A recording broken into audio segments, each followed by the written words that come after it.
Hello, everyone, and welcome to the Kim Conrad Show. I am Kim Conrad, and today's feature are Sufi Wisdom Stories, two of them that I came upon that I just thought you might really like. And if you would, please, if you're watching this on Facebook, please like and follow the page. The goal is to get to 1,000 so that I can make a bigger difference along with you in other places as well as Facebook. And if you're watching this on YouTube and you like inspiring, fun, entertaining videos of a wide variety, please subscribe, click the bell and all notifications, and then you'll know when the next one goes live. So today's stories are The Sun and the Cave and The Fruit of Heaven, with a couple little twists of mine. So see what you make of them. How can you use this information if you go, to create a better day, a better week, a better life? So the sun and the cave. One day, the sun and a cave struck up a conversation. The sun had trouble understanding what dark and damp meant, and the cave didn't quite get the hang of light and clear and sunny, so they decided to change places. The cave went up to the sun and said, "Ah, I see. This is beyond wonderful. Now come down and see where I have been living." The sun went down to the cave and said, "Gee, I don't see much of any difference," because the sun was shining inside the cave. Now, as I pondered this more and more, I ended up with more and more curiosities and things like that. And basically for me, this is when your light is shining, it shines. It shines for you, it shines for others, it shines for the places you are in. And it looks bright and sunny and shiny. And that doesn't mean for me that caves are a negative. For me, there's wisdom in the world and the way that it is set up, so that there is value to both. Otherwise, we wouldn't be here. Otherwise, a cave and the sun wouldn't be here. And then the cave going up, we could say the cave was open to experiencing the sun. I wonder what would have happened if the sun went down to the cave and dimmed its light, just to get a sense of what it was like to be in the cave. Wondering. Very interesting thought. That's a new one for me. So what do you make of the sun and the cave? And how and where and when? I'm learning a lot about higher vibrations and frequencies and supporting our body and all the cells in our body to vibrate with more sun, so that my evolving, my healing process can continue. How is this of value for you? So then, the fruit of heaven. When have you been pursuing something and that's all you were focusing on?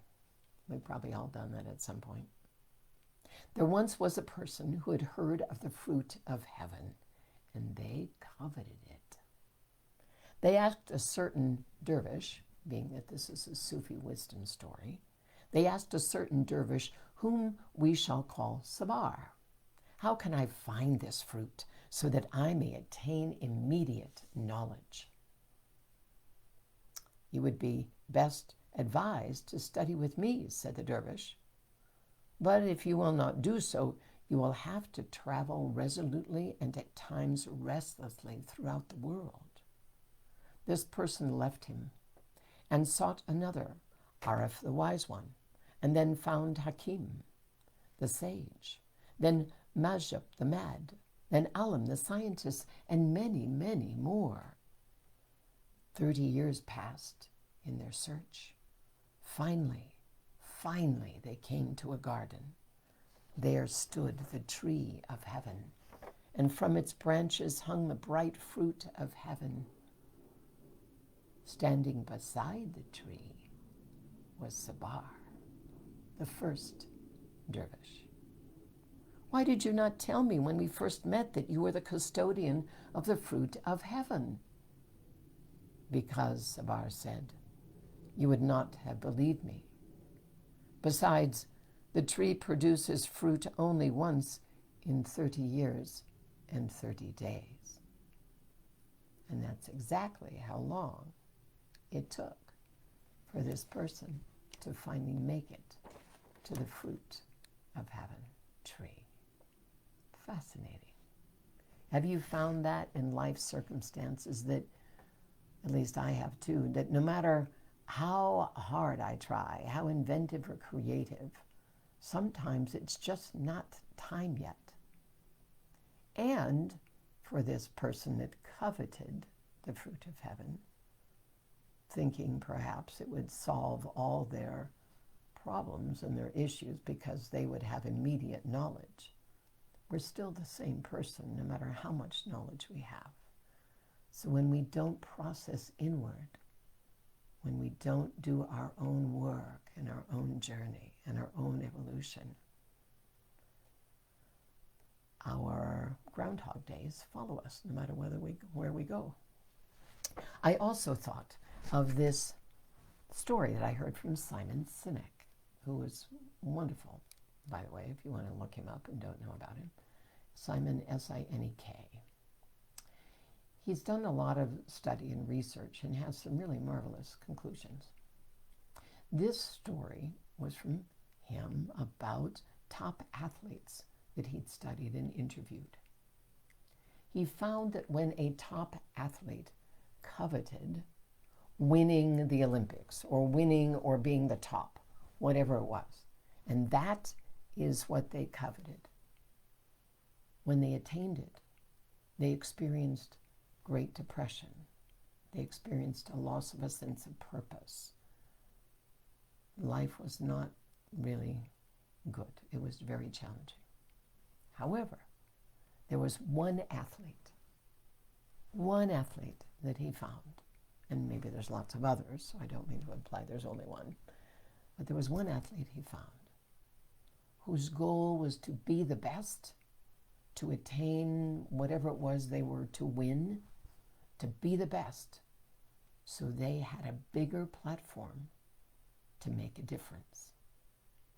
And once they attained it, they had another goal, another sense of purpose with which to utilize winning.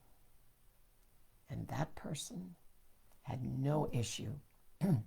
That person soared because their purpose was continuing to be fulfilled. The goal was to make a difference, and winning and attaining that status was in service to being making a greater difference. So I wonder what's going on in your life today, this week, or even this month or this year. What goals do you have? And what is the purpose that is bigger than you? What is the purpose beyond that immediate goal that it is in service for? Please share down below. That would be fantastic. I'd love to hear. And if you have any questions or want to explore attaining those goals and living your purpose to even greater levels, please message me. I'm really good with that. And let's set up a discovery call. It's a free discovery call. And we can explore how we can help you evolve and live your purposes and make a bigger difference than before with greater ease and joy and success. Thank you so much for being here. Please like and follow the page on Facebook. And if you're drawn, please subscribe. Watching this on YouTube, subscribe, click the bell and all notifications. And and join this growing, really difference-making, amazing community. Thank you so much for being here. I look forward to seeing you next Wednesday at 10 a.m. Mountain Daylight Time. Take care. Bye-bye.